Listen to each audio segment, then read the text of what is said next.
Hello everyone, welcome to food crush ಮೇಘು logs. ನಾನು ನಿಮ್ಮ ಮೇಘ್ನ. ಎಲ್ಲರೂ ಹೇಗಿದ್ದೀರಾ? ಎಲ್ಲರೂ ತುಂಬ ಚೆನ್ನಾಗಿದೆ ಅನ್ಕೋತೀನಿ. ನಾನು ಕೂಡ ತುಂಬ ಚೆನ್ನಾಗಿದ್ದೀನಿ. ಇದು ಸ್ಯಾಟರ್ಡೇ ಲಾಗ್ ಆಗಿರುತ್ತೆ. ಸೊ ಮಾರ್ನಿಂಗಿಂದ 12 o'clock ಈ ಲಾಗ್ನ ಶುರು ಮಾಡಿದ್ದೀನಿ. ಒಂದು ಆರೆಂಜ್ ಸ್ಮೂತೀಸ್ನ ಮಾಡಿಕೊಂಡು ಕುಡಿಯೋಣ ಅಂತ ಅಂದ್ಕೊಂಡು ಮಾಡ್ಕೋತಾ ಇದ್ದೀನಿ. ಹೇಗೆ ಮಾಡೋದು ಅಂತ ನೋಡೋಣ. ಸೊ ಒಂದೆರಡು ಆರೆಂಜ್ನ ಸಿಪ್ಪೆ ಸುಲಿಸ್ಬಿಟ್ಟು ಹಾಗೆ ಬೀಜನೂ ತೊಗೊಂಡಿದ್ದೀನಿ. 2 ಡೇಟ್ಸು, 1 ಮೀಡಿಯಮ್ ಸೈಜ್ ಕ್ಯಾರೆಟು, 4 ಗೋಡಂಬಿ, ಒಂದು 8ರಿಂದ 10 ದ್ರಾಕ್ಷಿ, ಒಂದು ½ ಕಪ್ಪಷ್ಟು ಹಾಲು. ಸೊ ಹಾಲನ್ನ ಹಾಕ್ಕೊಂಡು ಇವಾಗ ಚೆನ್ನಾಗಿ ಗ್ರೈಂಡ್ ಮಾಡ್ಕೋತಾ ಇದ್ದೀನಿ.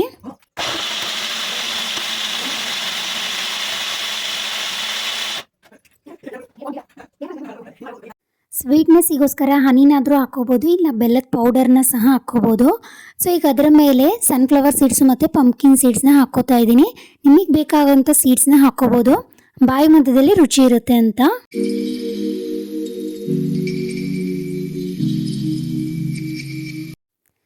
ಅದಾದಮೇಲೆ ಮಧ್ಯಾಹ್ನ ಒಂದು ಸ್ವಲ್ಪ ಕೆಲಸಗಳಿತ್ತು, ಐರನ್ ಮಾಡೋದು ಮತ್ತು ಅದನ್ನೆಲ್ಲ ಮುಗಿಸ್ಕೊಂಡು. ಸೊ ಮಧ್ಯಾಹ್ನ ಊಟ ಮಾಡಿರಲಿಲ್ಲ, ಯಾಕೋ ಊಟ ಮಾಡಬೇಕು ಅಂತ ಅನಿಸಿರಲಿಲ್ಲ. ಸಂಜೆ 4:15 ಅಷ್ಟೊತ್ತಿಗೆ ಹೊಟ್ಟೆ ಹಸಿವಾಗ್ತಿತ್ತು. ಏನಾದರೂ ತಿನ್ನಬೇಕು ಅನ್ಕೋತಾ ಇದ್ದಾಗ ಪಾಸ್ತಾ ಮಾಡ್ಕೊಂಡು ತಿನ್ನೋಣ ಅಂತ ಮಾಡ್ತಾಯಿದ್ದೆ. ಹಾಗೆ ಮನೇಲಿ ಟೀ ಕೇಳ್ತಾಯಿದ್ರು. ಸೊ ಟೀ ಜೊತೆಗೆ ಪಾಸ್ತಾನ ಬಾಯ್ಲ್ ಮಾಡೋದಕ್ಕೆ ಒಂದು ಪಾತ್ರೆಯಲ್ಲಿ ಇಟ್ಟಿದ್ದೀನಿ. ಸೊ ಅದು ಬಾಯ್ಲ್ಡ್ ಆಗ್ತಾಯಿದೆ. ಈಗ ಒಂದು ಪ್ಯಾನಲ್ಲಿ 2ರಿಂದ 3 ಸ್ಪೂನ್ ಎಣ್ಣೆನ ಹಾಕ್ಕೊಂಡಿದ್ದೀನಿ.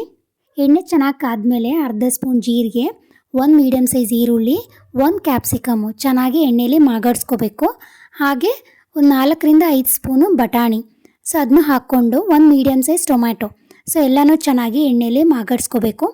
ನಾನಿಲ್ಲಿ ಹಸಿರು ಬಟಾಣಿನ ಸೇರಿಸ್ಕೊಂಡು ಪಾಸ್ತಾನ ಮಾಡ್ತಾಯಿದ್ದೀನಿ. ಸೀಸನ್ ವೈಸ್ ಇದ್ದಾಗ ಹಸಿ ಬಟಾಣಿ ತುಂಬ ರುಚಿಯಾಗಿರುತ್ತೆ. ಸೊ ಯಾವುದಕ್ಕೆಲ್ಲ ಯೂಸ್ ಮಾಡ್ಕೋಬೋದು, ಅದಕ್ಕೆಲ್ಲ ಯೂಸ್ ಮಾಡಿಕೊಂಡು ನಾವು ತಿಂತಾ ಹೋಗ್ಬೋದು. ಪಾಸ್ತಾನೂ ಅಷ್ಟೇ ತುಂಬಾ ಚೆನ್ನಾಗಿತ್ತು. ಸೊ ಅದನ್ನೆಲ್ಲ ಚೆನ್ನಾಗಿ ಎಣ್ಣೆಯಲ್ಲಿ ಮಾಗಾಡಿಸ್ಕೊಂಡ್ಮೇಲೆ ರುಚಿಗೆ ತಕ್ಕಷ್ಟು ಉಪ್ಪನ್ನ ಹಾಕೋತಾ ಇದ್ದೀನಿ. ಆ ಕಡೆ ಪಾಸ್ತಾನೂ ಸಹ ಬಾಯ್ಲ್ಡ್ ಆಗಿದೆ, ಅದನ್ನು ಒಂದರಲ್ಲಿ ಸೋಸ್ಕೋತಾ ಇದ್ದೀನಿ. ಹಾಗೆ ಒಂದು ಸ್ಪೂನಷ್ಟು ಚಿಲ್ಲಿ ಫ್ಲೇಕ್ಸ್ನ ಹಾಕೋತಾ ಇದ್ದೀನಿ, ರುಚಿ ನೋಡ್ಕೊಂಡು ಹಾಕಿ. ಹಾಗೆ ಒಂದು ಅರ್ಧ ಸ್ಪೂನಷ್ಟು ಗರಂ ಮಸಾಲ, ಆಮೇಲೆ ಪಾಸ್ತಾ ಮಸಾಲ ಇದ್ದರೆ ಪಾಸ್ತಾ ಮಸಾಲನೂ ಹಾಕ್ಕೊಳ್ಳಿ, ಇಲ್ಲಾಂದರೆ ಮ್ಯಾಗಿ ಮಸಾಲ ಅದನ್ನು ಇದ್ದರೆ ಹಾಕ್ಕೊಳ್ಳಿ. ನಾನಿಲ್ಲ, ಹಾಕೋತಾ ಇಲ್ಲ, ಅದನ್ನು ರುಚಿ ಕೊಡುತ್ತೆ. ರುಚಿಗೆ ತಕ್ಕಷ್ಟು ಖಾರ ಪುಡಿ ಒಂದು 1/4 ಸ್ಪೂನಷ್ಟು ಹಾಕ್ಕೋತಾ ಇದ್ದೀನಿ. ಚಿಲ್ಲಿ ಫ್ಲೇಕ್ಸ್ ಹಾಕಿರೋದ್ರಿಂದ ಖಾರ ಪುಡಿ ಆಪ್ಷನಲ್ಲು. ಸೊ ನಾನೊಂದು ಇಲ್ಲಿ ಇಬ್ಬರಿಗೆ ಮಾಡ್ತಾ ಇರೋದು ಇದನ್ನು ಪಾಸ್ತಾನ, ಅಷ್ಟೇ ಕ್ವಾಂಟಿಟಿ. ಹಾಗೆ ಬಾಯ್ಲ್ಡ್ ಆಗಿರೋಂಥ ಪಾಸ್ತಾನ ಸಹ ಹಾಕ್ಕೋಬೇಕು. ಅದಕ್ಕೆ ಸ್ಪೂನ್ ಸಹಾಯದಿಂದ ಎಲ್ಲ ಕಡೆ ಚೆನ್ನಾಗಿ ಅದು ಒಗ್ಗರಣೆ ಎಲ್ಲ ಚೆನ್ನಾಗಿ ಒಂದೋ ಥರ ಚೆನ್ನಾಗಿ ಕಲಿಸ್ಕೋಬೇಕು. ಹಾಗೆ ಸೋಯಾ ಸಾಸು ಮತ್ತು ರೆಡ್ ಚಿಲ್ಲಿ ಸಾಸ್ನ ಎರಡನ್ನೂ ಮಿಕ್ಸ್ ಮಾಡಿಟ್ಕೊಂಡಿರಬೇಕು. ಈಗ ಒರಿಗ್ಯಾನೋ ಪೌಡರ್ನ ಹಾಕ್ತಾಯಿದ್ದೀನಿ, ಒಂದು ಅರ್ಧ ಸ್ಪೂನಷ್ಟು. ಸೊ ಮಿಕ್ಸ್ ಮಾಡ್ಕೊಂಡಿರೋಂಥ ಸಾಸ್ನ ಹಾಕ್ಕೊಳ್ಳಿ. ಅದಕ್ಕೆ ಎಲ್ಲ ಕಡೆ ಚೆನ್ನಾಗಿ ಕಲಿಸಿದ ಮೇಲೆ ಒಂದು 30 ಸೆಕೆಂಡ್ಸ್ ಅಷ್ಟು ಅದನ್ನು ಸ್ಟೀಮ್ ಮಾಡೋದಕ್ಕೆ ಬಿಡಿ, ಲೋ ಫ್ಲೇಮಲ್ಲಿ. ಪಾಸ್ತಾ ರೆಡಿ ಆಗೋಷ್ಟೊತ್ತಿಗೆ ಆ ಕಡೆ ಎಲ್ಲ ಸಾಮಾನುಗಳನ್ನೆಲ್ಲ ಅದರ ಜಾಗಕ್ಕೆ ಇಡ್ತಾಯಿದ್ದೀನಿ. ಸೊ ಬೇಗನೆ ಕ್ವಿಕ್ ಆಗುತ್ತೆ ಅಂತ ಕೆಲಸ. ಸೊ ಈಗೆಲ್ಲ ಪಾಸ್ತಾ ರೆಡಿಯಾಗಿದೆ, ತುಂಬಾ ಟೇಸ್ಟಿಯಾಗಿದೆ. ನಮ್ಮ ಮನೆಯವರಂತೂ ತುಂಬಾ ಇಷ್ಟಪಟ್ಟರು. ಸೊ ಮನೇಲೇ ಹೆಲ್ತಿಯಾಗಿ ಪಾಸ್ತಾನ ಮಾಡ್ಕೋಬೋದು. ಹಸಿರು ಬಟಾಣಿ ಹಾಕಿರೋದ್ರಿಂದ ಒಂಥರ ಬೇರೆ ಟೇಸ್ಟೇ ಕೊಡ್ತಾ ಇದೆ. ಸೊ ನೀವೊಂದ್ಸಲ ಮನೇಲಿ ಟ್ರೈ ಮಾಡಿ ನೋಡಿ, ತುಂಬ ರುಚಿಯಾಗಿದೆ.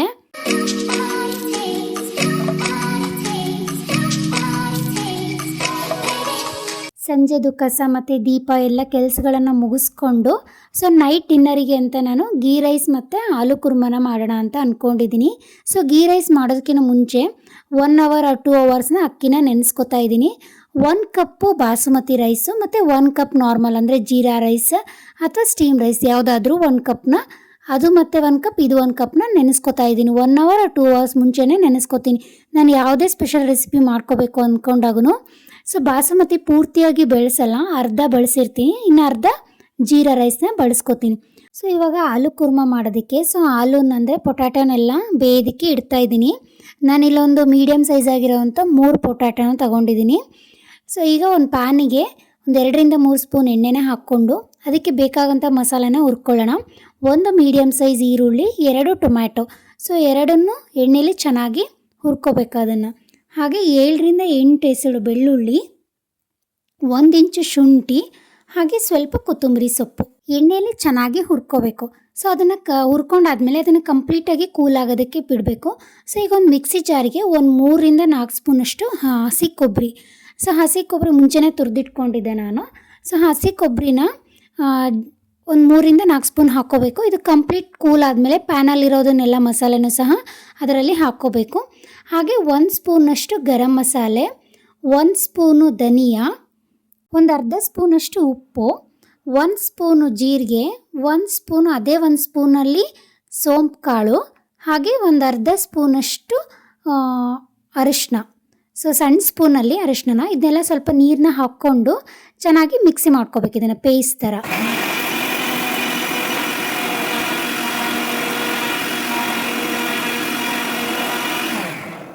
ರುಚಿಗಷ್ಟು ಖಾರ ಪುಡಿನ ಹಾಕ್ಕೋಬೇಕು. ನಾನು ಖಾರ ಪುಡಿನ ಸ್ಕಿಪ್ ಆಗಿದ್ದೆ. ಒಗ್ಗರಣೆಯಲ್ಲಿ ಮಾಡುವಾಗೂ ಖಾರ ಪುಡಿ ಹಾಕಿದರೆ ನಡೆಯುತ್ತೆ. ಸೊ ಮಿಕ್ಸಿ ಜಾರಿಗೆ ಸ್ವಲ್ಪ ಖಾರ ಪುಡಿನ ಹಾಕ್ಕೊಂಡ್ರೆ ಆಯಿತು. ರುಚಿಗಷ್ಟು ಖಾರ ಪುಡಿನ ಹಾಕ್ಕೊಳ್ಳಿ. ಸೊ ಈಗ ಮಿಕ್ಸಿ ಜಾರಲ್ಲಿರೋ ಪೇಸ್ಟ್ನ ರುಬ್ಕೊಂಡು ಸೈಡಿಗೆ ಇಟ್ಟಿಟ್ಕೊಳ್ಳೋಣ. ಸೊ ಇಷ್ಟೊತ್ತಿಗೆ ಗೀ ರೈಸ್ ಮಾಡಿಟ್ಕೊಂಡ್ರೆ ಒಗ್ಗರಣೆ ಹಾಕೋದು ತುಂಬ ಈಸಿ ಆಗುತ್ತಲ್ವ ಆಲೂ ಕುರ್ಮಗೆ.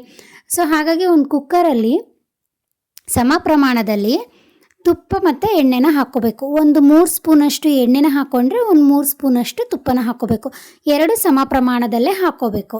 ಎಣ್ಣೆ ತುಪ್ಪ ಎಲ್ಲ ಕಾದ್ಮೇಲೆ ಮಸಾಲೆಗೆ 1 ಏಲಕ್ಕಿ, 2 ಲವಂಗ, 1 ಸಣ್ಣ ಪೀಸಷ್ಟು ಚಕ್ರ ಮಗು, 1 ಇಂಚು ಚಕ್ಕೆ, ಹಾಗೆ 2 ಪಲಾವ್ ಎಲೆ. ಮಸಾಲೆನ ಸ್ವಲ್ಪ ಲೈಟಾಗಿ ಹಾಕ್ಕೋತಾ ಇದ್ದೀನಿ.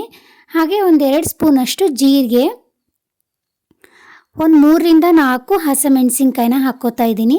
ಈ ಗೀ ರೈಸಲ್ಲಿ ಸ್ಪೆಷಲಾಗಿ ಏನು ಅಂದರೆ ಹಸಿರು ಬಟಾಣಿ ಹಸಿದು ಹಾಕ್ಕೋತಾ ಇದ್ದೀನಿ. ನೆನೆಸಿರೋ ಬಟಾಣಿನೂ ಹಾಕ್ಕೋಬೋದು. ಹಾಗೆ 3 ಸ್ಪೂನಷ್ಟು ಹಸಿ ಕೊಬ್ಬರಿನ ಹಾಕ್ಕೋತಾ ಇದ್ದೀನಿ.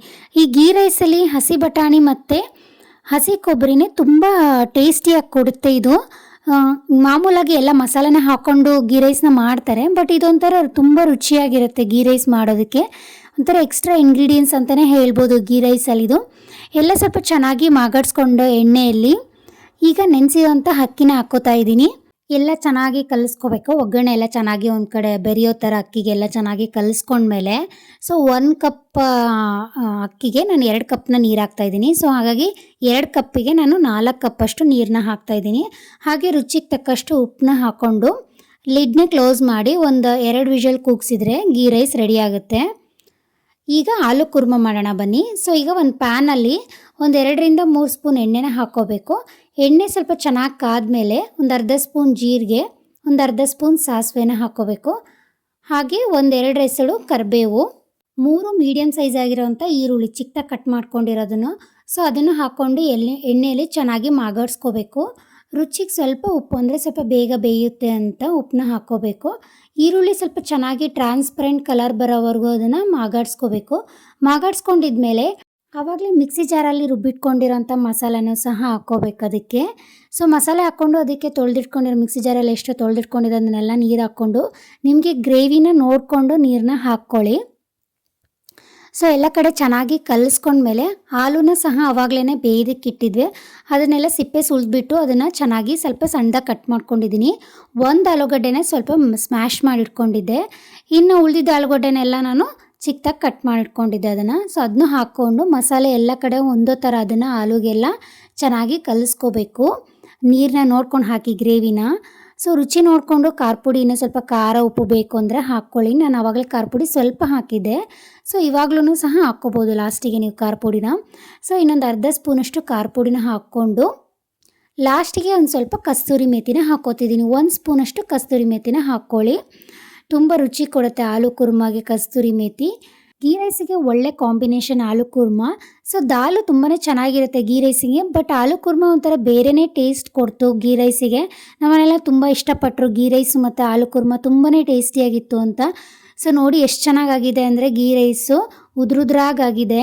ಸೊ ಮೇಲೆಲ್ಲ ಇರುತ್ತಲ್ವ, ಸೊ ಅದನ್ನೆಲ್ಲ ಸ್ಪೂನ್ ಸಹಾಯದಿಂದ ಎಲ್ಲ ಕಡೆ ಚೆನ್ನಾಗಿ ಕಲಿಸ್ಕೋಬೇಕು ಅದನ್ನು ಗೀ ರೈಸಿಗೆ. ಸೊ ಎಲ್ಲ ಅಡುಗೆ ಆದಮೇಲೆ ತಕ್ಷಣವೇ ಎಲ್ಲ ಉಳಿದಿರೋಂಥ ಪಾತ್ರೆಗಳನ್ನು ಪ್ಲೇಟ್ಸ್ ಎಲ್ಲ ತೊಳ್ಕೊಂಡು ನಾನು ಅವ್ರ ಜೊತೆಗೇ ಊಟ ಮಾಡೋದಕ್ಕೆ ಕೂತ್ಕೊಂಡೆ. ತುಂಬ ಟೇಸ್ಟಿಯಾಗಿದೆ ಅಂದರು ಗೀ ರೈಸ್ ಮತ್ತು ಆಲೂ ಕುರ್ಮ. ಸೊ ಮಾರ್ನಿಂಗ್ ಬ್ರೇಕ್ಫಾಸ್ಟಿಗೂ ಸಹ ಇದನ್ನು ಮಾಡ್ಕೋಬೋದು. ನೀವೊಂದ್ಸಲ ಮನೇಲಿ ಟ್ರೈ ಮಾಡಿ ನೋಡಿ, ತುಂಬ ರುಚಿಯಾಗಿರುತ್ತೆ. ಹಾಗೆ ಈ ವಿಡಿಯೋ ಇಷ್ಟ ಆದರೆ ಲೈಕ್ ಮಾಡಿ, ಶೇರ್ ಮಾಡಿ, ಕಮೆಂಟ್ ಮಾಡಿ. ಫಸ್ಟ್ ಟೈಮ್ ನನ್ನ ಚಾನಲ್ನ ನೋಡ್ತಾ ಇದ್ದರೆ ಸಬ್ಸ್ಕ್ರೈಬ್ ಆಗಿ ಹಾಗೆ ಸಪೋರ್ಟ್ ಮಾಡಿ. Thank you all.